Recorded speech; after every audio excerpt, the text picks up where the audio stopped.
İcra başçısının rəis dostunun 2,7 milyon vergi borcu var.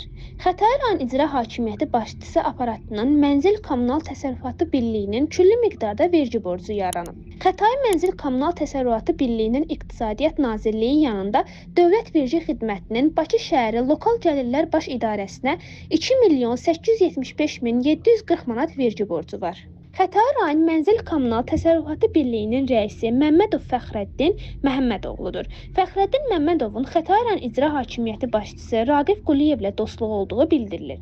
Eyni zamanda onun Xətai rayonunda biznes şəbəkəsinin də olduğu vurğulanır. Xətai rayon Mənzil Kommunal Təsərrüfatı Birliyinin külli miqdarda vergi borcu olduğuna görə birliyin rəisi Fəxrəddin Məmmədovun ölkədən çıxmasına qadağa qoyulduğu da iddialar arasında yer alır. Media TV Az Media qrupu xatırladır ki, Global.az sayti məsələ ilə bağlı Xətai rayon İcra Hakimiyyətindən mövqe öyrənə bilməyib.